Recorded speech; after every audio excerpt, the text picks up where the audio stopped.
Hello student, start करते हैं हम लोग क्लास 10 का चैप्टर केमिस्ट्री का chapter 1 chemical reaction and equation.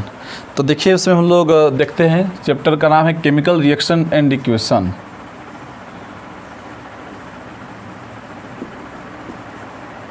Chemical reaction and equation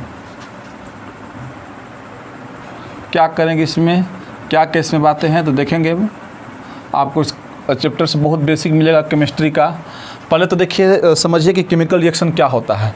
chemical reaction किसको बोलते हैं? तो बोलते हैं chemical reaction are those process,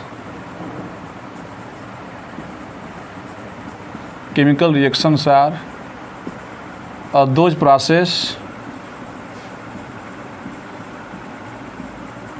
in which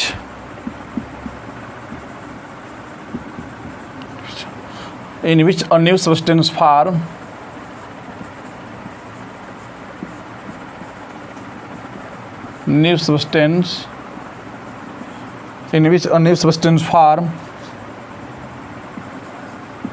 with new properties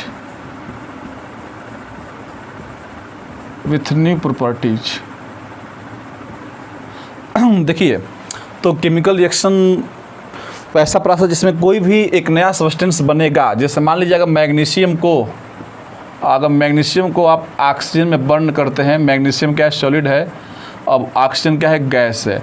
element के नीचे जो यहाँ पर ब्रैकेट में लिखा रहता है इसका फिजिकल स्टेट होता है। फिजिकल स्टेट को जरूर मेंशन कीजिए। आप जानते हैं कि ऑक्सीजन नेचर में गैस होती है और मैग्नीशियम क्या है? सॉलिड है। जब इसको आप एयर में बर्न करते हैं तो बर्न करने के बाद बनता है मैग्नीशियम ऑक्साइड, और ये सॉलिड होता है, इसको बोलते हैं वाइट पाउडर। ये जब जलेगा तो वाइट रहेगा, वाइट पाउडर ये बनेगा। तो स्टूडेंट यहाँ पर अब कुछ बच्चों को डाउट होगा कि यहाँ पर MgO2 क्यों नहीं बन गया, डायरेक्ट यहाँ पर MgO क्यों बना? MgO2 बन गया होता, MgO2 में ऐड किए तो MgO2 बन गया। तो यहाँ मैथमेटिक्स की तरीके से ऐड नहीं करना है आपको कि बस यहाँ पर इसके साथ ऐड कर दिए। केमिस्ट्री है, यहाँ पर एक रूल होता है क्रिस क्रॉस मेथड। मान के चलिए कि 80% रूल वहीं चलता है। ये कैसे बना? तो देखिए Mg मैग्नीशियम की वैलेंसी कितनी होती है? 2। ऑक्सीजन की वैलेंसी कितनी होती है? 2। आप तो पढ़े हैं क्लास 9 में कि दोनों की वैलेंसी 2 होती है। तो क्रिस क्रॉस मेथड से ऊपर से जब सेम है तो काट सकते हैं आप, ये रूल होता है। तो क्या बचा? यहाँ पर 1 बचा, यहाँ पर 1 बचा। जब क्रिस क्रॉस लगाएंगे तो क्या बचेगा? MgO ही बनेगा। तो इस तरह से बनता है फार्मूला। तो देखिए MgO बना। अब बात आती है कि यहाँ पर तब ऑक्सीजन 2, तो यहाँ पर देखिए बैलेंस करना है। तो इस चैप्टर में पढ़ना है बैलेंस केमिकल इक्वेशन अनबैलेंस, तो उसको हम उस समय बताएंगे आपको। लेकिन हाल फिलहाल ये समझिए कि प्रोडक्ट तो यहीं बनेगा। तो इस तरह से प्रोडक्ट का फॉर्मेशन होता है क्रिस क्रॉस मेथड से, आप समझिए। तो ये वाइट पाउडर स्टूडेंट बनेगा। तो अब बताइए कि रिएक्शन के पहले ये जो सब्सटेंस था, मैग्नीशियम क्या था? सॉलिड था। ऑक्सीजन क्या था? गैस था। मैग्नीशियम की प्रॉपर्टी अलग है, ये मेटल होता है, आप जानते हैं मैग्नीशियम। ऑक्सीजन की प्रॉपर्टी अलग है, आप जानते हैं कि ये ऑक्सीजन से हम लोग सांस ले पाते हैं।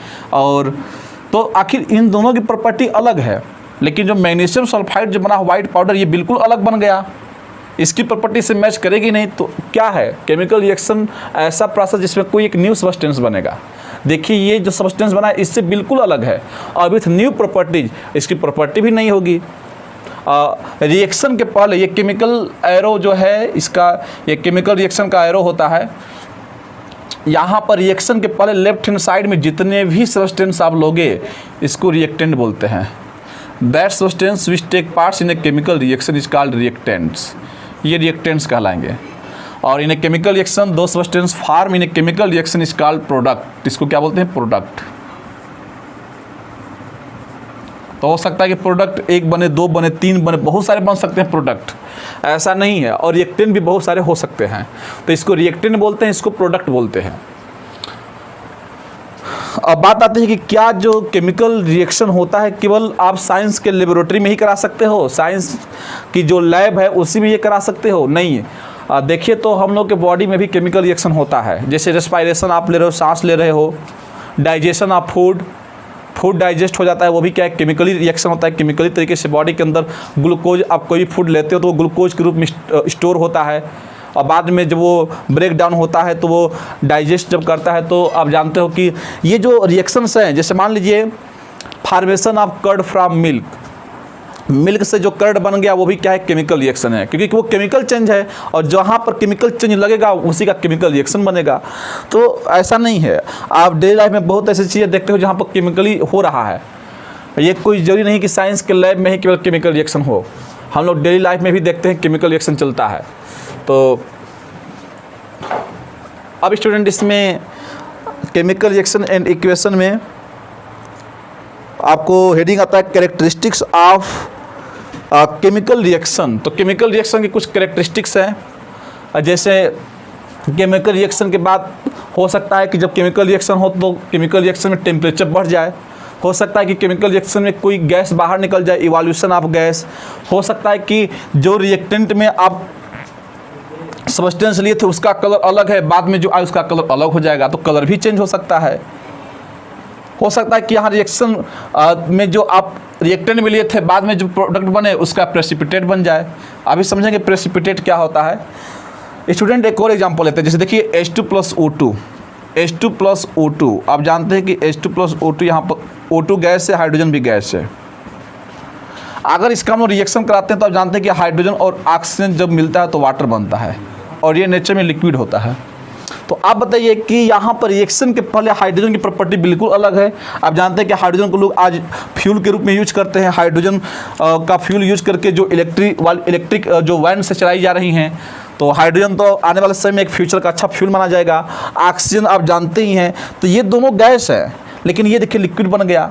और H2O की प्रॉपर्टी बिल्कुल अलग है, इसको हम लोग पीते भी हैं। H2O को फ्रेश वाटर जो है H2O से के बहुत हम लोग काम करते हैं, तो डेली लाइफ में इसका तो बहुत यूज है, लेकिन ये जो प्रॉपर्टी है दोनों की बिल्कुल ही डिफरेंट है। तो आखिर क्या होता है कि न्यू सब्सटेंस बनता है केमिकल रिएक्शन में। देखिए न्यू सब्सटेंस बना H2O, अब इस न्यू प्रॉपर्टी, इसकी प्रॉपर्टी बिल्कुल इससे अलग है। ये अलग चीज़ है, ये अलग चीज़ है। तो अब समझ पा रहे हैं केमिकल रिएक्शन क्या होता है। एंड इक्वेशन, इक्वेशन का मतलब क्या स्टूडेंट, जैसे हम बोलें कि x+4 केमिकल इक्वेशन क्या होगा, x+4 = 8 है, ये मैथमेटिकल इक्वेशन है। आप इसको क्या बोलेंगे, मैथमेटिकल इक्वेशन। लेकिन हम बोलें कि C+O2, तो C+O2 मिलके ये जो एरो दिखाया जा रहा है, तो इक्वल टू की जगह यहाँ पर एरो आ गया, तो क्या बन गया, CO2 बन गया।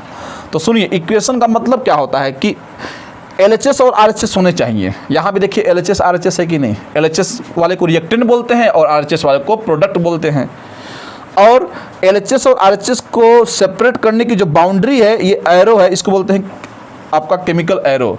ये जो आपका एरो है यही बताएगा कि केमिकल इक्वेशन है। तो केमिकल इक्वेशन क्या होता है कि हम लोग एक एरो बनाते हैं, एरो के LHS में जो लिखा है तो उसको रिएक्टेंट बोलते हैं, और इस एरो के RHS में क्या बोलते हैं, प्रोडक्ट। तो ये जो रिप्रेजेंटेशन है इसी को बोलते हैं हम लोग केमिकल इक्वेशन।